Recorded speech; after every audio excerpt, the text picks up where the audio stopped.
जय माता दी दोस्तों। आज मैं आपको दशा माता व्रत के दूसरे दिन की कथा सुनाऊंगी। अगर आपको कथा अच्छी लगे तो वीडियो को लाइक, सब्सक्राइब और शेयर ज़रूर कीजिएगा। एक घर में सास बहू रहती थी। बहू का पति परदेश में गया था। एक दिन सास ने बहू से गांव में से आग लाकर भोजन पकाने को कहा। बहू गांव में आग लाने गई, पर किसी ने भी उसे आग नहीं दी और सभी ने कहा कि जब तक दशा माता की पूजा नहीं हो जाती तब तक आग नहीं मिलेगी। बेचारी बहू खाली हाथ घर लौट आई। उसने सास को बताया कि गांव भर में आज दशा माता की पूजा है, इसीलिए कोई आग नहीं दे रहा है। शाम हो जाने पर सास आग लेने गांव में गई तो स्त्रियों ने उसे आराम से बैठाया और कहा कि सुबह तुम्हारी बहू आग लेने आई थी, परंतु हमारे यहाँ पूजा नहीं हुई थी, इसीलिए आग नहीं दे सकी। सास आग लेकर अपने घर पहुँची ही थी कि एक आदमी बछड़ा लिए आया और उसके पीछे एक गाय थी। स्त्री ने उससे पूछा कि यह गाय का पहला बच्चा है क्या? आदमी ने उत्तर दिया, हाँ। उसने फिर पूछा कि बछड़ा है या बछिया? उसने जवाब दिया, बछड़ा है। सास ने घर जाकर बहू से कहा, आओ हम दोनों भी दशा माता का डोरा ले और व्रत करें। दोनों सास बहू ने डोरा लिया। सवेरे से व्रत आरंभ किया। 9 व्रत पूरे हो जाने पर 10वें दिन डोरी की पूजा की। सास बहू दोनों ने मिलकर गोल गोल 10-10 अर्थात कुल 20 फेरे बनाए। 21वां बड़ा फेरा गाय को दिया। पूजा समाप्त होने पर सास बहू दोनों पारण करने बैठी। उसी समय बुढ़िया के बेटे ने परदेश से लौटकर दरवाजे पर आवाज़ लगाई। आवाज़ सुनकर माँ ने मन में सोचा कि क्या हुआ, थोड़ी देर बेटा दरवाजे पर खड़ा ही रह जाएगा, मैं पारण करने के बाद दरवाज़ा खोलूँगी। इधर बहू ने आवाज़ सुनी तो उसे रुकने का साहस नहीं हुआ। अपनी थाली का अन्न इधर उधर करके झट से पानी पीकर उठ खड़ी हुई। उसने जाकर दरवाज़ा खोला। पति ने उससे पूछा कि अम्मा कहाँ हैं? बहू ने उत्तर दिया, वह तो अभी पारण कर रही है। तब पति बोला, मैं तुम्हारे हाथ का जल नहीं पीऊँगा, क्योंकि मैं 12 वर्ष के बाद घर आया हूँ। इतने दिनों में ना जाने तुम किस प्रकार रही होगी। अम्मा आएगी, वह जल लाएगी, तब ही जल पीऊँगा। यह सुनकर स्त्री चुपचाप बैठ गई। इतने में उसकी अम्मा पारण कर अपनी थाली धोकर पी चुकी थी। तब वह लड़के के पास गई। लड़के ने माँ के पैर छुए। अम्मा उसे आशीर्वाद देकर बेटे को घर में ले आई। माता ने थाली परोस कर रखी। बेटा भोजन करने लगा। उसने हाथ में पहला ग्रास ही लिया था कि फेरों के वो टुकड़े जो बहू ने अपनी थाली में फेंक दिए थे अपने आप बेटे के सामने आने लगे। बेटे ने माँ से पूछा, यह सब क्या हो रहा है? माँ बोली, मैं क्या जानूँ बेटा, बहू जाने। यह सुनकर बेटा आग बबूला होकर बोला, ऐसी बहू मेरी किस काम की, जिसके चरित्र की तुम साक्षी नहीं हो, उसको मैं घर में नहीं रख सकता। इसे अभी घर से निकालो। यदि ये घर में रहेगी तो मैं घर में नहीं रहूँगा। माँ ने बेटे को व्रत के पारण का सब हाल बताकर हर तरह से समझाया, परंतु वह मानने को तैयार नहीं हुआ। वह यही कहता रहा कि इसे घर से बाहर करो तो मैं रह सकूँगा। माँ ने सोचा, बहू को थोड़ी देर के लिए घर से बाहर कर देती हूँ। जब लड़के का गुस्सा शांत हो जाएगा तब उसे ले आऊँगी। बुढ़िया ने बहू से कहा, देहरी के बाहर जाकर पेड़ के नीचे थोड़ी देर के लिए खड़ी हो जा। जब बहू पेड़ के नीचे खड़ी हुई तो पेड़ बोला, मुझसे हटकर खड़ी हो, मैं दशा माता के विरोधी को छाया नहीं दे सकता। इस पर वह वहाँ से चलकर घचौड़ी के पास गई। घचौड़ी बोली, मुझसे हटकर खड़ी हो, मुझ पर इतना भार सहेगा नहीं जितना तेरा है। वह यहाँ से हटकर घूरे के ढेर पर खड़ी हो गई। घूरे का ढेर बोला, मुझ पर इतना भार कूड़े का नहीं है जितना तेरा है। चल यहाँ से हटकर खड़ी और हो जा। इस प्रकार उसे कहीं भी खड़ा होने नहीं दिया गया। वह अपने मन में बहुत दुखी हुई। वह जंगल में चली गई। जंगल में भूखी प्यासी घूमती फिरती एक सूखे कुएं में गिर पड़ी। वह उसमें गिरी परंतु उसे चोट नहीं आई। वह नीचे बैठ गई। अचानक राजा नल वहाँ शिकार खेलते खेलते वहाँ पहुँच गए। उनके साथी बिछुड़ गए थे। वह प्यास के कारण उसी कुएं पर आए जिसमें वह स्त्री बैठी थी। राजा नल के भाई ने कुएं में पानी के लिए लोटा डाला तो उस स्त्री ने लोटे को पकड़ लिया। भाई ने नल से कहा कि इस कुएं में किसी ने लोटा पकड़ लिया है। तब राजा नल ने कुएं पर आकर कहा कि यदि तुम पुरुष हो तो मेरे धर्म के भाई हो और यदि स्त्री हो तो मेरी धर्म की बहन हो। तुम जो भी हो बोलो, मैं तुम्हें बाहर निकाल लूँगा। स्त्री ने आवाज़ दी। राजा ने उसे बाहर निकाल लिया और हाथी पर बैठाकर राजधानी ले गया। महाराज को शिकार से लौटकर महलों की ओर आते देखकर सेवकों ने महारानी को महाराज के आने की सूचना दी। सेवकों ने एक स्त्री को हाथी पर बैठा देखकर रानी को बताया कि महाराज एक नई रानी भी साथ ला रहे हैं। यह जानकर रानी बड़ी दुखी हुई। इतने में महाराज भी वहां आ पहुँचे। रानी ने हाथ जोड़कर विनती की, महाराज मुझसे ऐसी क्या गलती हो गई है जो मेरे रहते आपने दूसरा विवाह कर लिया है। राजा नल ने हंसकर उत्तर दिया, वह तुम्हारी सौत नहीं ननद है, मेरी धर्म की बहन है। तुम्हें उसके साथ अपनी सगी ननद की तरह बर्ताव करना चाहिए। यह सुनते ही महारानी का मुख प्रसन्नता से कमल की भांति खिल उठा। वह बोली, अब तक मैं ननद का सुख नहीं जानती थी। अच्छा हुआ जो मुझे भाग्य में ननद भी मिल गई। राजा ने उसका नाम मुँह बोली बहन रखा और उसके लिए अलग से महल बनवाया। उसके दिन अब सुखपूर्वक बीतने लगे। एक दिन राजा की घोड़ी का बच्चा हुआ तो राजमहल की स्त्रियां बधाई गीत गाने लगी। मुँह बोली बहन ने अपनी दासियों से कहा, बाहर जाकर पता करो कि किस बात की बधाई गाई जा रही है। दासियों ने बताया, महाराज की घोड़ी ने अच्छी घड़ी में एक उत्तम बछड़ी को जन्म दिया है, उसकी बधाई गाई जा रही है।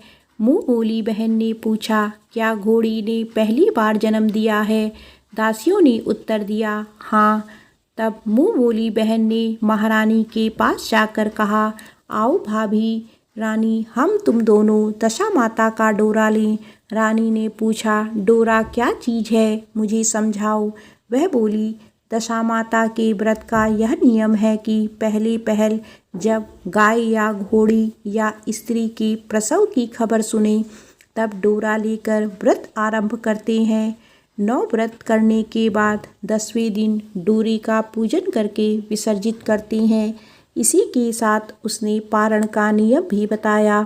तब महारानी बोली, तुम्हारा व्रत तुमको फले। मैं पूरी और दूध की खीर खाने वाली रानी महारानी भला नफरा गोले की पापड़ी खाकर कैसे रह सकती हूँ? ऐसा कहना खाए मेरा दुश्मन।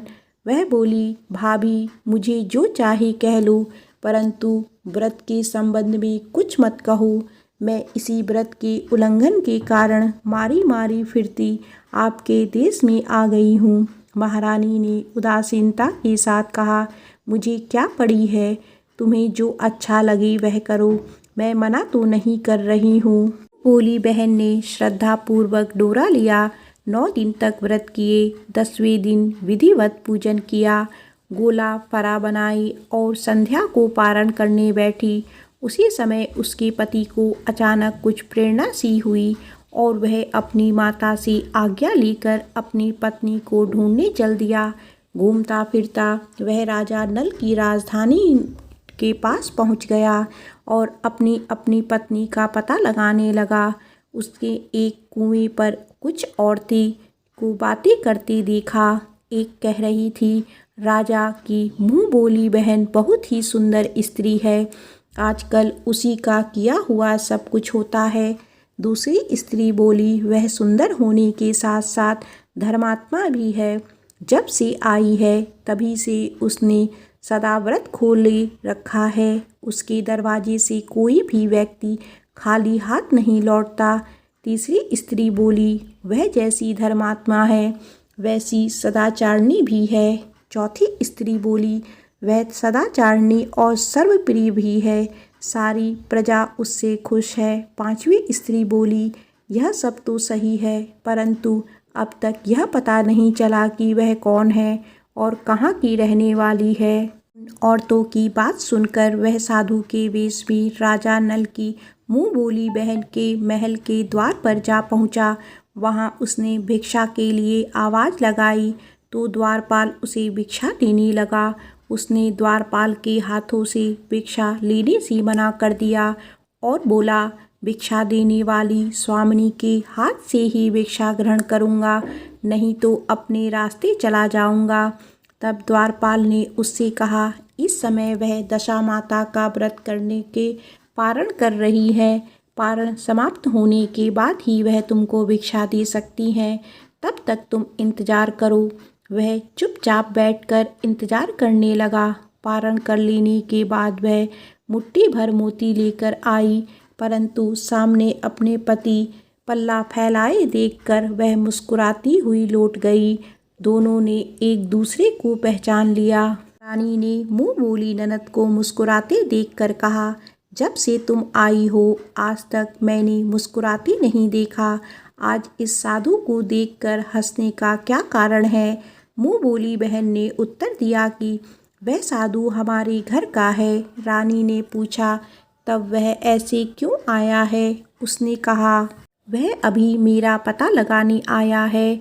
महारानी ने राजा नल से कहा, तुम्हारी मुँह बोली बहन के घर के लोग आए हैं। राजा ने कहा, उससे कह दो कि अभी यहाँ से घर जाकर वहाँ से हमारी हैसियत से आए, तब मैं बहन को विदा करूँगा। राजा नल की मुँह बोली बहन का पति घर जाकर अपनी माँ से बोला, तुम्हारी बहू राजा नल के यहाँ उसकी बहन बनकर रह रही है। वह रोज़ सदा व्रत करती है और नियम धर्म से दिन बिताती है। तब उसकी माता ने उसे आज्ञा दी कि बहू को लेकर आओ।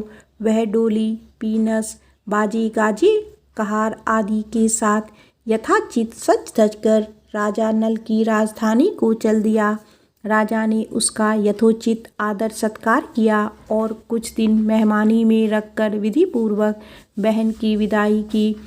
जब वह महल के बाहर निकल कर चलने लगी तो महल भी उसके पीछे पीछे चलने लगा। तब महारानी बोली, ननद जी तुम चली और मेरा महल भी ले चली, जरा पीछे मुड़कर तो देखती जाओ। ज्यों ही उसने मुड़कर पीछे की ओर देखा तो राजा का संपूर्ण राजसी वैभव अचानक लुप्त हो गया। राजा की मुँह बोली बहन तो अपने पति के साथ आनंद से रहने लगी, परंतु राजा नल व रानी का यह हाल हो गया कि वे दोनों कमरी कथरी ओढ़े फिरने लगे। उसके भोजनालय में पत्ते खड़खड़ाने लगी। राजा नल ने रानी से कहा, अब हमें यहाँ से कहीं दूसरी जगह चले जाना चाहिए। रानी पतिव्रता स्त्री थी, उसने राजा की आज्ञा मान ली। चलती चलती वे एक गांव के पास पहुँची। वहाँ पर बेरी के पेड़ पर बेर लगे हुए थे। राजा रानी दोनों भूखे थे। उन्होंने बेरों को उठाया तो बेर लोहे के हो गए। इस प्रकार राजा रानी जिस वस्तु को भी हाथ लगाते वह कंकड़ पत्थर में बदल जाते थे। इतने पर भी राजा रानी आगे बढ़ते गए। रास्ते में उन्हें एक व्यापारी मिला। व्यापारी ने राजा रानी को पहचान लिया। उसने राजा रानी को भोजन के लिए सेर भर आटा दिया। वे आटा लेकर नदी के किनारे गए। वहाँ रानी भोजन बनाने लगी और राजा नल स्नान करने चले गए। उस नदी में मछुआरे मछलियाँ पकड़ रहे थे। मछुआरों ने राजा को 4 मछलियाँ दी। राजा ने मछलियाँ भूनकर रोटी बना ली। राजा नल भोजन करने बैठे तो रोटियां ईंट में परिवर्तित हो गई और मछलियां उछलकर नदी में चली गई। वहां से चलकर राजा रानी अपनी मुंह बोली बहन के यहाँ गए।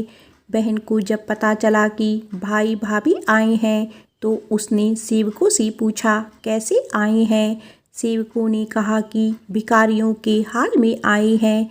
यह सुनकर उसे बड़ी लज्जा आई। उसने राजा रानी को एक कुम्हार के यहाँ ठहरा दिया। शाम को थाल सजाकर बहन स्वयं भाभी से मिलने कुम्हार के घर गई। उसने भाभी के सामने थाल रखा तो भाभी ने कहा कि इस थाल में जो कुछ भी है उसे कुम्हार के चक्के के नीचे रख दो और चली जाओ। ननद थाल का सामान चक्के के नीचे रख कर चली गई। थोड़ी देर में राजा ने आकर रानी से पूछा, कहो बहन कैसे आई थी, क्या लाई थी। रानी ने कहा, आई तो थी पर जो कुछ लाई थी मैंने इस चक्के के नीचे रखवा दिया है। राजा ने वहाँ देखा तो वहाँ कंकड़ पत्थरों के सिवा कुछ भी नहीं था। राजा को समझते देर ना लगी कि यह सब बुरी दशा के कारण है। भला वह मेरे लिए कंकड़ पत्थर क्यों लाएगी। अब राजा रानी वहाँ से चलकर अपने मित्र के घर गए। मित्र को लोगों से पता चला कि उसने उससे पूछा कैसे आना हुआ। उन्होंने उत्तर दिया, भिखारियों के हाल में आए हैं। मित्र ने दुखी होकर कहा, कोई बात नहीं, जैसे आए वैसे अच्छे हैं, आखिर मित्र हैं, उन्हें महलों में ले आओ। मित्र ने उन दोनों का स्वागत किया, स्वादिष्ट भोजन करवाया। एक कमरे में उनके लिए पलंग बिछवा दिए। उस कमरे में एक खूंटी पर नौलखा हार टंगा था। आधी रात के समय राजा तो सो गए परंतु रानी जाग रही थी। रानी ने देखा कि हार वाली खूंटी के पास दीवार में एक मोर का चित्र बना हुआ है।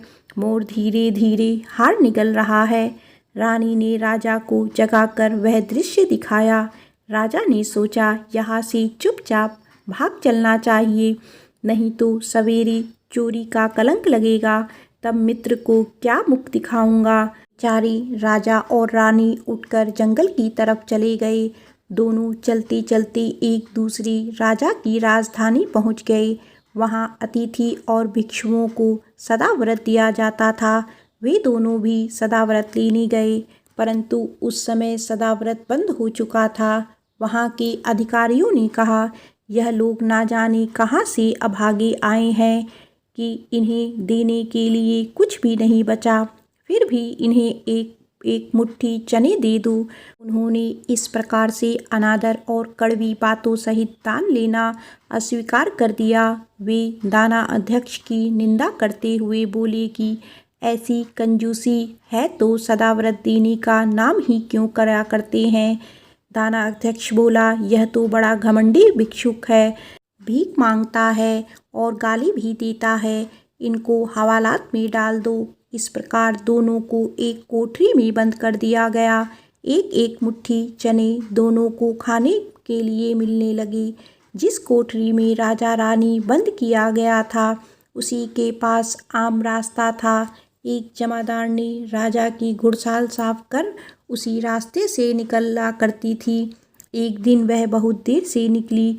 रानी पूछने लगी कि आज तुम्हें इतनी देर कैसे हो गई। वह बोली, आज राजा की घोड़ी के बछड़ा हुआ था, उसकी देख रेख में देर हो गई। रानी ने पूछा कि घोड़ी का पहला प्रसव है क्या। जमादारनी ने बताया, पहली बार। रानी ने फिर पूछा, बछड़ा है या बछड़ी। जमादारनी ने बताया कि बहुत अच्छा बछड़ा हुआ है। यह सुनकर रानी ने राजा से कहा, एक बार मैंने तुम्हारी मुँह बोली बहन के डोरे का अनादर किया था, उसी दिन से हमारी दशा बदल गई है। मैं आज दशा माता का डोरा लेना चाहती हूँ। राजा ने कहा, परंतु यह पूजा की सामग्री कहाँ से आएगी, उसके नियम धर्म का पालन कैसे होगा। रानी ने उत्तर दिया, दशा माता ही सब कुछ करेंगी, मैं तो उन्हीं का नाम लेकर डोरा लेती हूँ, फिर जो होगा देखा जाएगा। रानी ने 9 तार राजा की पगड़ी से और 1 तार अपने आंचल का लेकर अपना डोरा तैयार किया और उसी समय से व्रत करने लगी। थोड़ी देर में ही वहाँ का राजा अपनी घोड़ी को देखने के लिए उसी रास्ते से निकला। राजा ने नल दंपत्ति को देखा, कोठरी में बंद देखकर पूछा कि वे लोग कौन हैं और इनका क्या अपराध है। पहरेदारों ने कहा, ये लोग भिक्षा लेने आए थे। ये आपको आशीर्वाद देने के बदले गालियां दे रहे थे। इसी कारण दाना अध्यक्ष ने इन दोनों को कैद में डाल दिया। राजा ने कहा, यह तो कोई अपराध नहीं है, इनको मनवांछित भिक्षा नहीं मिली होगी, इसीलिए ये गालियां देंगे। इनको संतुष्ट करना चाहिए था, ना कि कैद में डाल देना चाहिए था। इनको अभी रिहा करो। राजा की आज्ञा से उसी समय दोनों को कोठरी से बाहर निकाला गया। राजा उनके पाँव में पद्म और माथे पर चंद्रमा देखकर पहचान गया कि यह तो राजा नल और रानी दमयंती हैं। इस पर उसने दोनों हाथों से हाथ जोड़कर क्षमा मांगी और हाथी पर बैठाकर अपने महल में ले गए। कुछ दिन तक राजा के यहाँ रहकर उन दोनों ने पूरी राशि थाट के साथ अपनी राजधानी की ओर प्रस्थान किया। रास्ते में वे पहले अपने मित्र के यहाँ गए। मित्र ने राजा नल की आने की खबर सुनकर लोगों से पूछा, मित्र आई तो कैसे आई? लोगों ने कहा, अब की बार तो राशि ठाट बाट के साथ हाथी, घोड़े, डंका, निसार, पालकी, पीनस एवं फौज के साथ लेकर आए हैं। मित्र ने कहा, अच्छी बात है, आने दो। मेरे लिए तो जैसे तब थे वैसे ही आप भी हैं, आखिर है तो मित्र ही। राजा रानी मित्र के महल में गए। मित्र ने उनको आदर सत्कार के साथ उसी स्थान पर ठहराया जिस स्थान पर पहले ठहराया था। आधी रात के समय जब राजा सो रहे थे और रानी पैर दबा रही थी, तब रानी ने देखा कि मोर का चित्र जो पहले हार को निकल गया था उसे उगल रहा है। रानी ने राजा को जगाकर यह दृश्य दिखाया। राजा नल ने अपने मित्र को बुलाकर यह दिखाया। मित्र बोला कि मैंने तब भी तुमको चोर नहीं समझा था और ना अब समझता हूँ। यह दृश्य तुम्हारी बुरी दशा का फल है। आप निश्चित रहिए, मेरे मन में कोई मैल नहीं है। मित्र के यहाँ से चलकर राजा रानी अपनी मुँह बोली बहन के यहाँ गए। उसने सुना राजा भैया आ रहे हैं तो उसने लोगों से पूछा, कैसे आ रहे हैं? लोगों ने कहा, जिस प्रकार राजा का आना चाहिए उसी प्रकार से आ रहे हैं। उसने कहा, उनको मेरे महल ले आओ। जब राजा नल का हाथी बहन के महल की ओर बढ़ा तब रानी ने कहा, आप अपनी बहन के घर जाइए, मैं तो उसी कुम्हार के घर रहूँगी जिसके पहले ठहरी थी। राजा ने कहा, जिस कारण इतने दुख उठाए तुम फिर उससे झगड़ा मोल लेना चाहती हो, यह तुम अच्छा नहीं कर रही हो। परंतु रानी नहीं मानी, वह कुमार के घर ही ठहरी। राजा बहन के घर चले गए। शाम को राजा की बहन भाभी के लिए थाल सजाकर कुम्हार के यहाँ आई। उसने भाभी के सामने थाल रख दिया। भाभी सोने चांदी के गहने उतार उतार कर रखने लगी और कहने लगी, खाओ रे मेरे सोने चांदी के गहने खाओ, अब भूखे नंगे क्या खाओगे? यह उल्हाना सुन ननद बोली, यह उल्हाना किसे दे रही हो? मुझसे उस समय जो हो कुछ हो सका वो उस समय लाई थी, वहीं अब भी लाई हूँ। विश्वास ना हो तो चक्के के नीचे अब भी देख लो। सचमुच चक्के के नीचे देखा तो वहाँ पर माणिक मोतियाँ का ढेर लगा था। रानी यह सब देखकर सन्न रह गई। वह बोली, ननद जी तुम्हारा कोई दोष नहीं है, यह तो हमारी बुरी दशा का परिणाम है। रानी ने ननद का लाया सब सामान तथा उसमें अपनी तरफ से कुछ और जवाहरात मिलाकर ननद को वापस कर दिया, परंतु ननद को पूजा का न्योता देना भूल गई। वहाँ से चलकर राजा सूरा गाय के पास आई। गाय ने सेना सहित राजा को भर पेट दूध पिलाया। वहाँ से आगे चलकर वे नदी के तट पर पहुँचे तो वहाँ पड़ाव डाला, भोजन बनाया गया। जब राजा भोजन करने बैठे तो उसी समय नदी में उछलकर गिरी हुई भुनी हुई मछलियाँ अपने आप थाली में गिर पड़ी। वह रोटियाँ जो ईंट की बन गई थी फिर से रोटियाँ बन गई। राजा ने कहा, यह सब क्या हो रहा है, कुछ समझ में नहीं आता। रानी ने बताया कि ये रोटियां और मछलियां वे ही हैं जो उस दिन हमें नसीब नहीं हुई थी। मैं यदि आपसे उस समय यह कहती कि तली हुई मछलियां जल में उछल गई और रोटियां ईंट बन गई तो आप कदापि भी इसे सच नहीं मानते। इसी कारण मुझे बहाना बनाना पड़ा था। अब राजा रानी अपनी राजधानी की ओर आगे बढ़े। जब राजा की फौज अपनी राजधानी के समीप पहुंची तो वहां के लोगों ने समझाया कि दूसरी राजा ने राजधानी पर आक्रमण कर दिया है। वे घबरा गए। वहां के लोग नज़ारा लेकर राजा के मिलने गांव के बाहर आए, परंतु यह क्या, यह तो अपने राजा हैं। लोगों का प्रसन्नता का ठिकाना ना रहा। वे श्रद्धा भक्ति के साथ महाराज के आगे चलकर उन्हें उनके महल में ले गए। राजा रानी ने महल में प्रवेश किया। रानी ने तुरंत दशा माता की पूजा का प्रबंध किया। उसने उस पूजा में नगर की सब सौभाग्यवती स्त्रियों को बुलाया। भगवती के भोग के लिए सब प्रकार के पकवान बनाए गए।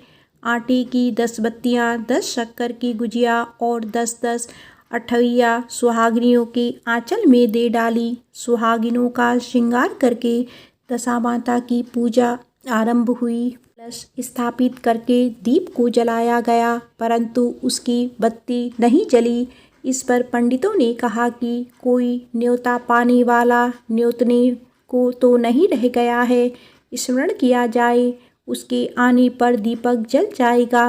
रानी ने सोच विचार कर बताया कि ननद न्योतने से रह गई है। पंडितों ने कहा कि उसे फौरन बुलाया जाए। राजा ने अपना दूरगामी रथ भेजकर अपनी मुँह बोली बहन को बुलवाया। उसके आते ही कलश का माणिक दीपक प्रज्वलित हो गया। बड़ी धूमधाम से पूजा की गई। अंत में सुहागिनों को भोजन कराकर विदा किया गया। उसी समय राजा ने राज्य में आज्ञा जारी की, मेरी प्रजा के लोग दशा माता का व्रत किया करें। भगवती माता ने जिस प्रकार राजा नल के दिन फेरे, उसी प्रकार सबके दिन फेरे। प्रेम से बोलो दशा माता की जय।